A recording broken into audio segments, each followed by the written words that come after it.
¿Alguna vez te has preguntado por qué, justo cuando más deseas algo, parece alejarse de ti? ¿O por qué al esforzarte al máximo en el trabajo, en el amor o en tus metas, terminas agotado y con resultados contrarios a los que esperabas? En este video vamos a explorar una de las ideas más poderosas y a la vez más contraintuitivas del transurfing. Los problemas no vienen de fuera, vienen de los potenciales excesivos que creamos sin darnos cuenta. A lo largo de esta profunda reflexión, descubrirás cómo actitudes aparentemente inofensivas, como idealizar a alguien, sentirte culpable, compararte con los demás, desear con desesperación o incluso odiar lo que te rodea, generan distorsiones energéticas que activan fuerzas invisibles, las llamadas fuerzas equiponderantes, cuya única misión es restablecer el equilibrio, muchas veces en tu contra. Hablaremos de ¿por qué el deseo intenso puede sabotear tus metas? ¿Cómo el sentimiento de culpa te convierte en blanco fácil de manipuladores? ¿Por qué la idealización destruye el amor? La trampa de la superioridad y de la inferioridad. Cómo juzgar, despreciar o sobrevalorar te arrastra a líneas de vida indeseadas. ¿Y por qué renunciar a la importancia, no al esfuerzo, es la verdadera clave para atraer lo que deseas? Este no es un video de autoayuda convencional. Es una invitación a observar tu vida desde una perspectiva radicalmente diferente, en una en la que no luchas contra el mundo, sino que eliges sabiamente entre las infinitas realidades ya existentes. Si te interesa vivir con menos estrés, más libertad y mayor alineación con lo que realmente deseas, sin caer en trampas mentales invisibles, quédate hasta el final. Y si este enfoque resuena contigo, no olvides suscribirte, activar la campanita para no perderte los próximos capítulos y dejar un comentario contándome qué potencial excesivo has identificado en tu vida. Vamos a comenzar. Las personas se crean problemas y obstáculos para sí mismas y luego se esfuerzan por superarlos. En contraposición con el punto de vista general, el transurfing demuestra que las causas de los problemas se encuentran en un plano completamente distinto. ¿Cómo excluir los problemas de la vida? Cuídate, sin preocuparte. ¿Qué son los potenciales excesivos? En la naturaleza, todo tiende al equilibrio. La diferencia de presión atmosférica se equilibra mediante el viento. La diferencia de temperaturas se compensa por el intercambio térmico. Donde quiera que exista un potencial excesivo de cualquier energía, surgen fuerzas equiponderantes orientadas a eliminar las distorsiones. Estamos tan acostumbrados a este estado de cosas que ni siquiera nos planteamos la pregunta, ¿por qué todo tiene que ser precisamente así? ¿Por qué funciona la ley del equilibrio? A esta pregunta no hay respuesta. En realidad, ninguna ley explica nada, solo constata hechos. Todas las leyes de la naturaleza son secundarias, derivadas de la ley del equilibrio, que es la primaria. Al menos así lo parece. Por lo tanto, es imposible explicar por qué debe existir el equilibrio en la naturaleza. O, para ser más exactos, es imposible demostrar de dónde provienen las fuerzas equiponderantes y por qué existen. No todo debe ser como es solo porque estemos habituados a que lo sea. Solo podemos conjeturar cómo sería el mundo sin esa ley. ¿Se habría convertido en una masa amorfa o en un infierno agresivo? Sin embargo, el aspecto poco atractivo de tal mundo no puede ser la razón de la existencia de la ley del equilibrio. Por tanto, solo nos queda aceptarla como un hecho y asombrarnos, entusiasmados por la perfección del mundo que nos rodea mientras nos perdemos en conjeturas. ¿Qué es lo que rige todo esto? Estamos acostumbrados a que la vida tenga épocas buenas y malas. El éxito reemplaza al fracaso. Todo ello revela la existencia de esa ley, ya que tanto la suerte como el fracaso representan rupturas del equilibrio. El equilibrio total se establece cuando no sucede absolutamente nada, y lo absoluto nunca ha existido. Al menos, nadie lo ha podido observar. En el mundo se observan constantemente fluctuaciones de todo tipo, día y noche, flujo y reflujo, nacimiento y muerte, etc. Incluso en el vacío, las partículas elementales están en un proceso incesante de nacimiento y aniquilación. Podemos imaginar el mundo como un conjunto de péndulos que oscilan, se amortiguan y actúan recíprocamente entre sí. Cada péndulo recibe impulsos de los adyacentes y les transmite los suyos. Una de las leyes fundamentales que rigen este complejo sistema es la ley del equilibrio. Al fin y al cabo, todo procura estar equilibrado. Tú también eres una especie de péndulo. Si de repente decides romper el equilibrio e inclinarte marcadamente hacia cualquier lado, chocarás contra los péndulos contiguos y de ese modo crearás una perturbación a tu alrededor, que después se volverá contra ti. El equilibrio se desestabiliza no solo con acciones, sino también con pensamientos. Y no únicamente porque los pensamientos precedan a las acciones. Como sabes, los pensamientos emiten energía. En el mundo de la manifestación material, todo tiene una base energética. Y todo lo que ocurre a nivel invisible se refleja en el mundo de los objetos materiales visibles. Puede parecer que la energía de nuestros pensamientos es demasiado débil para influir en el entorno. Todo sería mucho más sencillo si las cosas fueran así. Pero dejemos de hacer conjeturas sobre lo que ocurra a nivel energético para no enredarnos por completo. Para nuestros propósitos, bastará con aceptar un modelo simplificado del equilibrio. Cuando surge un potencial energético excesivo, aparecen fuerzas equiponderantes orientadas a eliminar dicho potencial. El potencial excesivo se crea con energía mental cuando a un objeto se le atribuye demasiada importancia. Comparemos dos situaciones. En una, por ejemplo, estás de pie en el suelo de tu casa. En otra, al borde de un precipicio. En el primer caso, tu estado no te preocupa. En el segundo, la situación tiene mucha importancia. Descuídate un poco y sucederá algo irremediable. Sin embargo, a nivel energético, el hecho de que te mantengas de pie tiene la misma importancia en ambos casos. Pero al permanecer al borde del precipicio, aumentas la tensión con el miedo y creas una heterogeneidad en el campo energético. Inmediatamente surgen fuerzas equiponderantes orientadas a eliminar dicho potencial excesivo. Puedes sentir su efecto incluso físicamente. Por un lado, una fuerza inexplicable te arrastra hacia abajo. Por otro, algo te impulsa a retroceder lejos del borde. Para eliminar el potencial excesivo generado por tu miedo, las fuerzas equiponderantes necesitan o bien apartarte del borde, o bien arrojarte abajo, y así poner fin a la situación. Es precisamente ese efecto lo que estás sintiendo. A nivel energético, todos los objetos materiales tienen la misma importancia. Somos nosotros quienes les otorgamos cualidades determinadas, bueno malo, alegre triste, atractivo repulsivo, simple complejo, etc. En este mundo, todo se somete a nuestra valoración. La valoración en sí misma no crea heterogeneidad en el campo energético. Sentado en tu sillón, valoras. Estar sentado aquí no presenta peligro, pero permanecer al borde del precipicio es muy peligroso. En ese momento, sin embargo, eso no te preocupa, pues solo lo estás evaluando. Por lo tanto, el equilibrio no se desestabiliza. El potencial excesivo aparece únicamente si se le otorga demasiada importancia a la valoración. El tamaño del potencial aumenta si la valoración, además de estar cargada de relevancia excesiva, distorsiona gravemente la realidad. En general, no podemos apreciar con ecuanimidad la cualidad de un objeto si éste tiene mucha importancia para nosotros. Por ejemplo, siempre sobrevaloramos el objeto de nuestra admiración. Atribuimos demasiados defectos al objeto de nuestro odio. Cargamos al objeto de nuestros miedos con características excesivamente siniestras. Resulta que la energía mental intenta reproducir artificialmente una determinada propiedad allí donde en realidad no existe.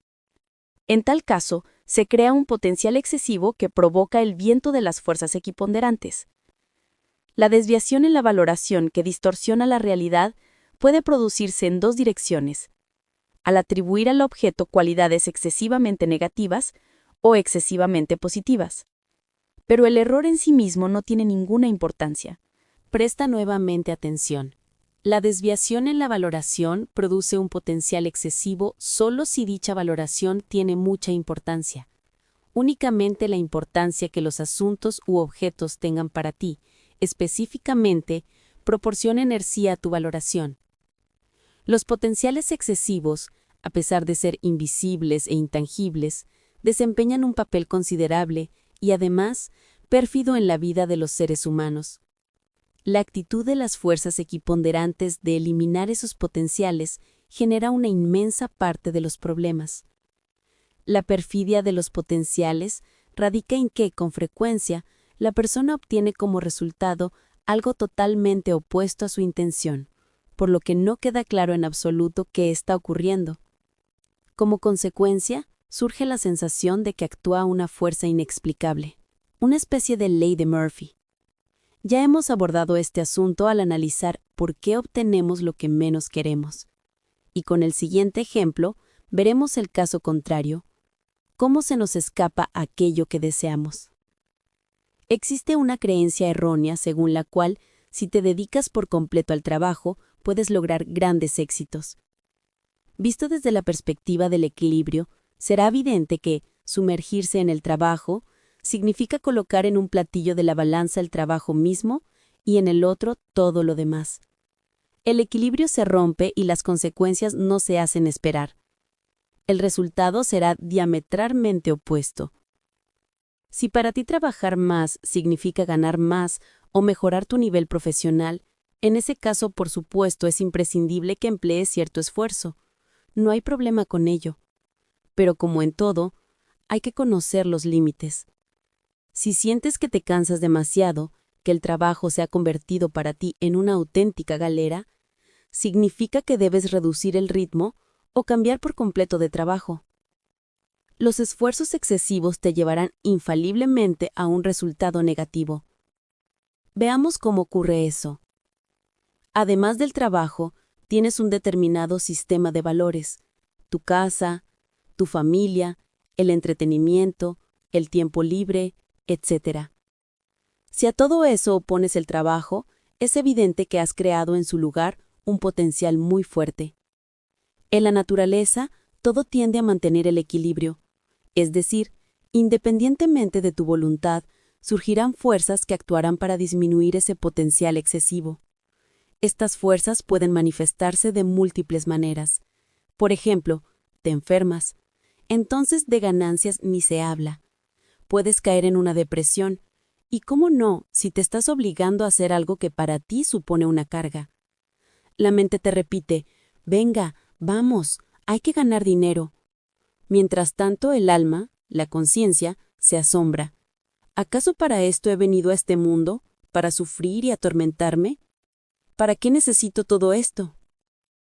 Al final acabarás con un cansancio crónico, cuyo caso el rendimiento en el trabajo será nulo. Tendrás la sensación de estar aporreándote contra una jaula sin obtener ningún resultado. Al mismo tiempo, puedes notar que otras personas logran mucho más con mucho menos esfuerzo. Resulta que al llegar a cierto punto, el significado que das a tu trabajo empieza a sobrepasar el límite. Cuanta más importancia atribuyes a tu trabajo, más problemas surgirán. Te parecerá normal que aparezcan tantos problemas, como algo rutinario dentro del transcurso habitual del trabajo, por así decirlo.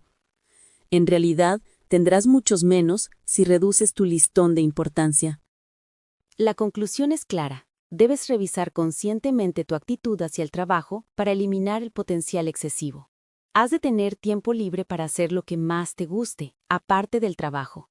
Quien no sabe descansar ni relajarse, no sabe trabajar. Al llegar al trabajo, alquílate. Entrega tus manos y tu cabeza, pero no el corazón. El péndulo necesita toda tu energía, pero no has venido a este mundo solo para trabajar para él, ¿verdad? El rendimiento de tu trabajo aumentará notablemente cuando elimines tus potenciales excesivos y te liberes de los péndulos. Al alquilarte, actúa impecablemente. No cometas pequeñas faltas por las que te puedan culpar de negligencia elemental. Esa impecabilidad debe abarcar todas tus obligaciones. Alquilarse no significa, en absoluto, actuar de manera indisciplinada e irresponsable. Significa actuar con indiferencia, sin crear potenciales excesivos y, no obstante, cumplir lo necesario con precisión. De lo contrario, pueden surgir disgustos. Por ejemplo, a tu alrededor siempre habrá personas que, a diferencia de ti, se entreguen por completo al trabajo. Subconscientemente, ellos sentirán que te alquilaste, es decir, que actúas de modo eficaz sin aplicar mucho esfuerzo. Estas personas tan diligentes y afanosas empezarán a buscar algún pretexto para pillar al competidor en cualquier error. Apenas cometas uno, se lanzarán sobre ti. El error será muy elemental y, por tanto, enojoso. Por ejemplo, llegas tarde, te olvidas de algo o lo dejas escapar. Si hubieras estado completamente absorbido por el trabajo, habrían hecho la vista gorda ante tu error, pero ahora te culparán de trabajar con descuido. Situaciones semejantes pueden surgir no solo en el trabajo, sino también en tu familia o en tu círculo de conocidos. Por eso es imprescindible que, en cualquier situación en la que te alquiles, cumplas tus obligaciones impecablemente para que nadie te pueda reprocar nada. Deja que tu vigía interior, el celador, te ayude en eso. Si no, volverás a sumergirte por completo en el juego. El celador interior no tiene nada que ver con la doble personalidad. Simplemente vas notando, en el fondo, cómo y qué es lo que haces. Volveremos sobre este tema en los capítulos siguientes. Podrías objetar, ¿y qué hay con lo de poner el alma en lo que haces? Depende de lo que hagas. Enfrascarse en el trabajo está justificado en un solo caso, si el trabajo es tu objetivo. Sobre lo que constituye tu objetivo hablaremos más adelante. Si ese es el caso, el trabajo te sirve de túnel que te llevará al éxito. Un trabajo así, por el contrario, te llena de energía, te da alegría, inspiración y satisfacción. Si eres uno de esos raros afortunados que pueden afirmar eso de su trabajo con total seguridad, entonces no tienes por qué preocuparte. Todo lo mencionado anteriormente se aplica también a los estudios. A continuación de este capítulo, veremos otras situaciones de la vida en las que surgen potenciales excesivos y qué consecuencias trae consigo la actuación de las fuerzas equiponderantes. Descontento y reprobación. Empecemos por el descontento con uno mismo.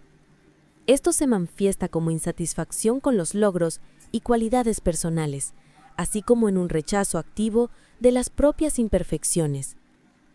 Uno puede vivir consciente de sus defectos, pero sin que estos le causen angustia.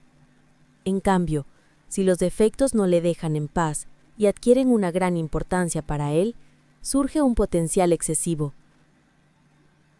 Inmediatamente intervienen las fuerzas equiponderantes para eliminar ese potencial. Su acción puede orientarse bien hacia el desarrollo de cualidades positivas, bien hacia la lucha contra los defectos. La persona se inclina hacia uno u otro lado, respectivamente. Con mayor frecuencia, el individuo elige la lucha, y esa postura termina volviéndose contra él. Es inútil ocultar defectos, y muy difícil eliminarlos. El resultado suele ser algo totalmente opuesto a lo esperado, y la situación empeora aún más. Por ejemplo, al intentar esconder su timidez, una persona puede volverse aún más vergonzosa o, por el contrario, excesivamente descarada. Si uno está insatisfecho con sus logros, pero solo en la medida en que eso le sirva de impulso hacia la autoperfección, el equilibrio no se altera. Eso no afecta al entorno. Más aún, el cambio interior se compensa con actitudes positivas. Pero si la persona comienza a reprocharse, a enfadarse consigo misma, o peor aún, a flagelarse, se genera un conflicto peligroso entre el alma y la mente. El alma no merece tal trato. Es autosuficiente y perfecta. Todas las imperfecciones adquiridas son defectos de la mente, no del alma. Sin embargo, este es un tema tan amplio y complejo que merecerá un libro aparte. Aquí solo señalamos que enemistarse consigo mismo es muy perjudicial. El alma se encerrará en sí misma, la mente cantará victoria, y como consecuencia puede producirse un desacuerdo total en la vida de la persona.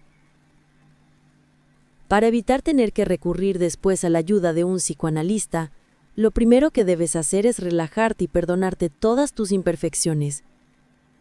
Si por ahora no eres capaz de amarte, al menos deja de luchar contra ti mismo y acéptate tal como eres. Solo en ese caso, el alma se convertirá en aliada de la mente, y es un aliado muy poderoso. Vale, podrías decir, dejo en paz todas mis imperfecciones, pero ¿cómo adquiero las virtudes? es que no puedo dejar de crecer como persona. Por supuesto, sigue desarrollando tus cualidades a voluntad. Aquí se trata únicamente de que dejes de luchar contra tus imperfecciones. En esa lucha consumes energía para mantener un potencial excesivo no solo inútil, sino muy perjudicial. Cuando finalmente renuncies a esa batalla, la energía liberada se dirigirá al desarrollo de tus cualidades positivas. Aunque todo esto suene simple, incluso trivial, muchas personas desperdician una energía colosal luchando contra sí mismas y ocultando sus imperfecciones.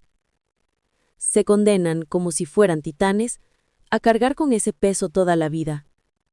Pero en cuanto se permitan ser ellas mismas y se liberen de esa carga, la vida se volverá notablemente más fácil y sencilla. La energía se redirigirá no ya a combatir defectos, sino a cultivar cualidades positivas. Además, los parámetros de esa emisión se alinean con las líneas de la vida donde los méritos predominan sobre las deficiencias.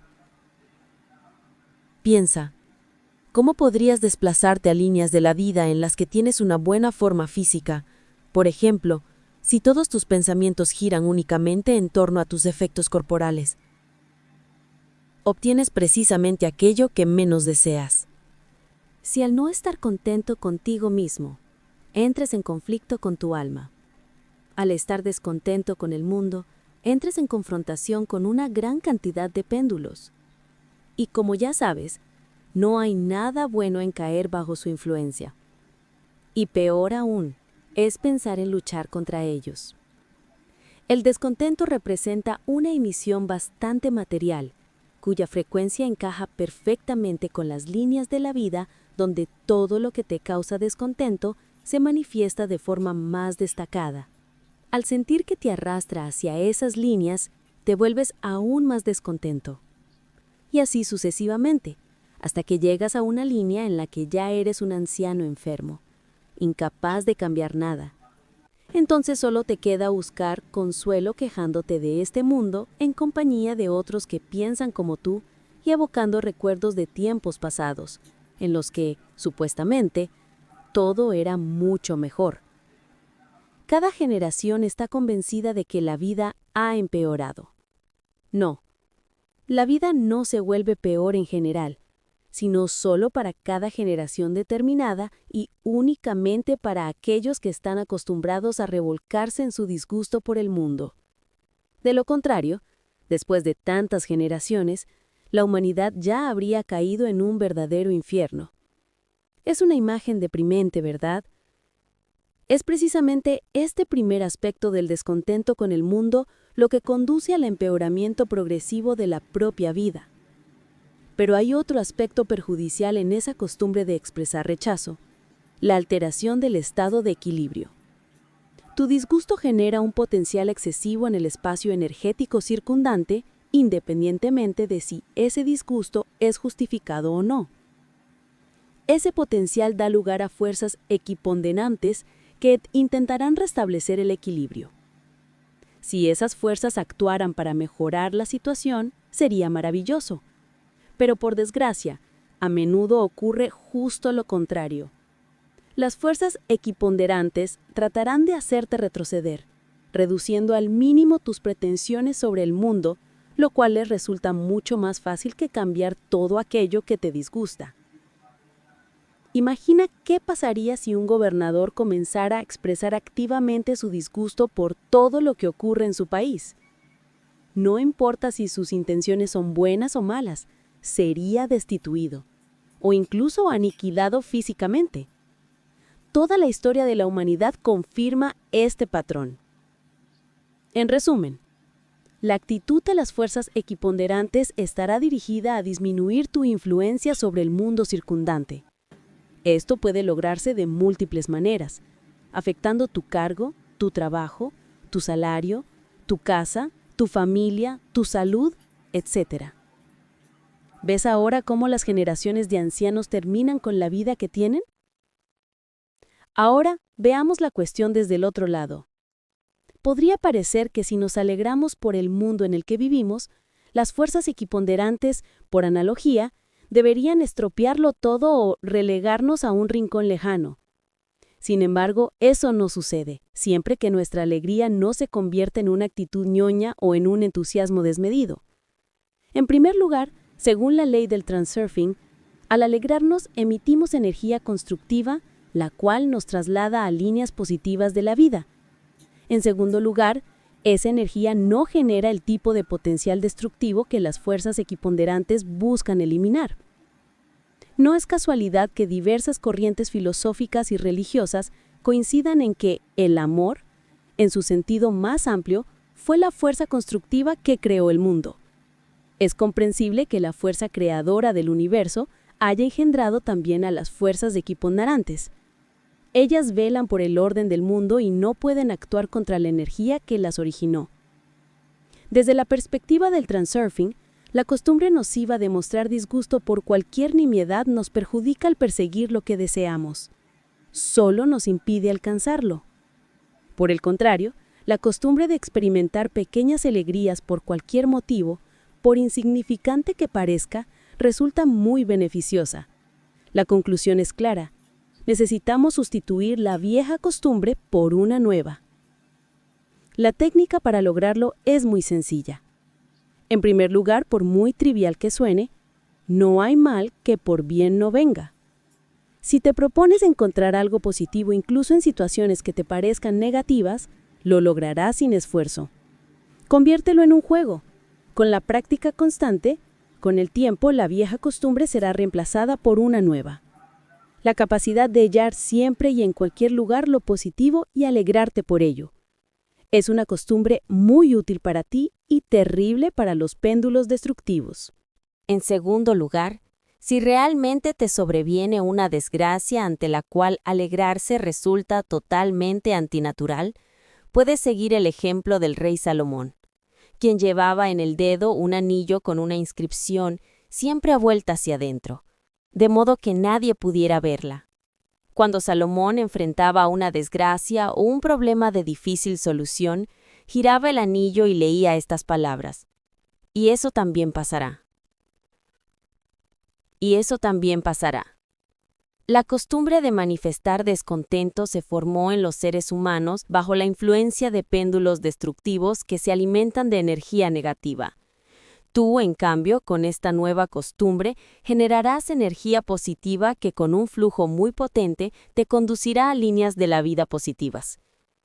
Supongamos que, entusiasmado por las perspectivas, has empezado a practicar la técnica de la sustitución. Debo advertirte que pronto notarás que lo haces cada vez con menos regularidad y, de vez en cuando, simplemente olvidas que deseabas cambiar la costumbre. Es algo inevitable, pues la costumbre está profundamente arraigada en ti. Tan pronto como aflojes en tus esfuerzos, el péndulo encontrará motivos para darte un disgusto, y de una manera imperceptible para ti le entregarás tu energía. No desesperes. Si tu propósito es firme, lograrás tus fines y los péndulos destructivos acabarán por dejarte en paz. Solo debes obligarte a recordar con más frecuencia cuál es tu propósito. Todos somos huéspedes en este mundo, por lo que nadie tiene derecho a juzgar lo que no ha creado. Esta afirmación debe entenderse a la luz de las relaciones con los péndulos. Como ya se mencionó, si te lanzas contra un péndulo destructivo que provoca tu descontento, solo te perjudicarás. No se trata de que debas convertirte en una mansa ovejita, pero tampoco es necesario enfrentarte abiertamente al mundo circundante. Si un péndulo se lanza personalmente contra ti, puedes aplicar el método de hundimiento o de extinción. Y cuando el péndulo intente arrastrarte a una lucha contra otro péndulo, pregúntate si tú personalmente necesitas esa confrontación. Regresemos al ejemplo de la exposición que no te gustaba demasiado. Actúa como si estuvieras en tu casa, pero sin olvidar que eres solo un huésped. Nadie tiene derecho a juzgar, pero cada uno tiene derecho a elegir. Al péndulo le conviene que expreses activamente tu descontento. Por tanto, te será mucho más provechoso simplemente retirarte y elegir otra exposición. Anticipo tu pregunta. ¿Y si no tengo a dónde ir? Fueron los péndulos quienes te inculcaron esa sensación de confusión y limitación. Precisamente a ese tema está dedicado este libro, cómo liberarse de las falsas limitaciones.